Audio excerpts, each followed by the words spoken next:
naturellement les résultats globaux, simplement de la ville de Bressuire. Et vous êtes nombreux, je vous remercie d'être là, mais je vous remercie aussi pour tout le travail qui, à différents niveaux, vous avez accompli depuis maintenant 4 dimanches d'élection, 2 présidentielles, 2 législatives. On a toujours besoin, nous, de main-d'œuvre et de têtes bien pensantes pour tenir les bureaux de vote. Et quand il fait des bons temps comme aujourd'hui ou dimanche dernier, c'est pas toujours évident. Donc la commune de Bressuire tenait à vous remercier tous de votre disponibilité et en espérant effectivement que par la suite vous renouveliez votre accord pour tenir ces bureaux de vote, même si on sait que normalement on ne devrait pas se revoir avant 2019. Voilà. Alors, encore une fois, donc merci pour tout et je vous republie les résultats.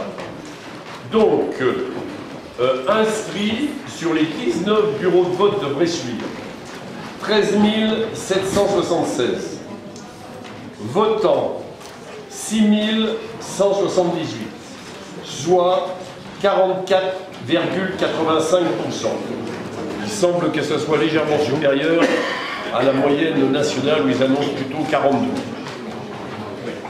Blanc, 398. Nul, 178. Exprimé, 5602.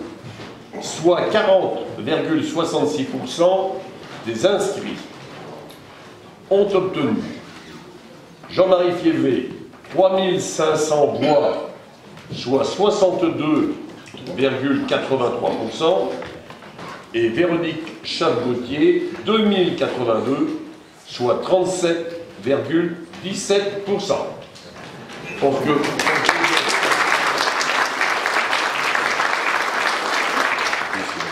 de civisme du bocage et de Bressuire en particulier. C'est vrai que bon, le taux de participation est faible. Je rappelle sur Bressuire 44,85, mais semble au minimum 2 à 3 points supérieur au reste de la France. C'est bien, mais ça ne cache pas effectivement le problème. Il faut changer le système. Il faut changer le système pour plusieurs raisons. D'abord, entre les primaires, l'élection présidentielle, l'élection législative, on n'est jamais sorti d'élection depuis 6 mois, il n'y a aucun pays qui est comme ça. Il y a une lassitude naturellement des électeurs.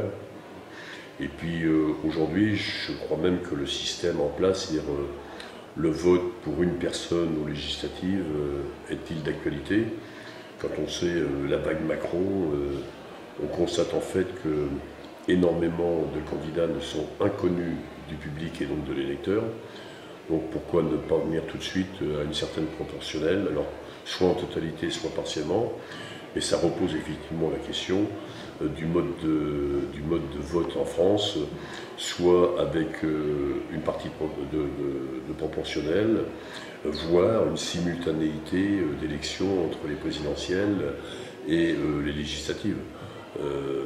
Tous les pays font comme ça, je ne vois pas pourquoi nous encore, sous des prétextes de démocratie, on s'éternise dans des élections qui en fait ne font que constater le désintérêt des électeurs. Et alors sur le résultat, sur ces 62%, c'est un score énorme, ça vous surprend, autant de voix pour La République En Marche? Après le premier tour, non. C'est le premier tour qui a été étonnant. Premier tour, là où M. Fébé avait le double de Mme Chaves-Gauthier, mais ça a été la vague nationale qui a emporté tout sur son passage. Je pense que et c'est pour ça que la législative, en fait, sont maintenant étroitement liées au vote présidentiel. Donc pourquoi différencier le vote? On peut se poser la question. C'est-à-dire qu'en même temps qu'on vote le président, on vote ses représentants, comme aux États-Unis en fait. Et donc il n'y a pas de scission, c'est des délais beaucoup plus courts, c'est naturellement des participations beaucoup plus importantes parce que les législatives seraient liées aux présidentielles, donc tout reste à réfléchir et à proposer par le nouveau gouvernement, mais je pense qu'aujourd'hui c'est complètement inéluctable. Et sans être provocateur, quand on voit le résultat des présidentielles et des gens qui ont fait des 19, 20, 25% de voix, même au deuxième tour, Madame Le Pen avec une quarantaine de pourcents qui n'auront peut-être même pas un député. C'est pas ça la démocratie. On peut dénoncer le Front National, mais l'Assemblée nationale doit être représentative de la France. Or, je ne suis pas sûr qu'aujourd'hui ce soit le cas.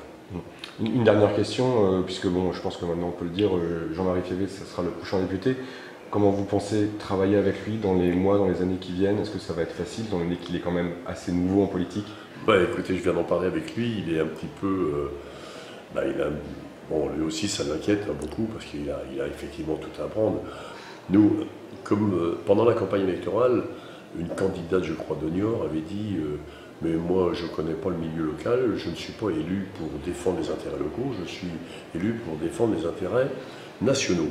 C'est vrai en partie, mais simplement en partie. Le député, c'est aussi un représentant de sa région, de son pays, de son territoire. Et là, il doit être complètement impliqué dans la vie locale. C'est tout le problème aujourd'hui du cumul des mandats. Parce que si un député est trop déconnecté du milieu local, il sera plus représentatif non plus des électeurs en France. Donc, avec M. Févé, que j'ai bien connu, pour l'anecdote, c'est moi qui étais son premier employeur. J'étais président du tennis club à l'époque et je l'avais employé. C'était un des premiers emplois salariés du club de Bressuire. Mais c'est... Oulala, on revient là, en arrière.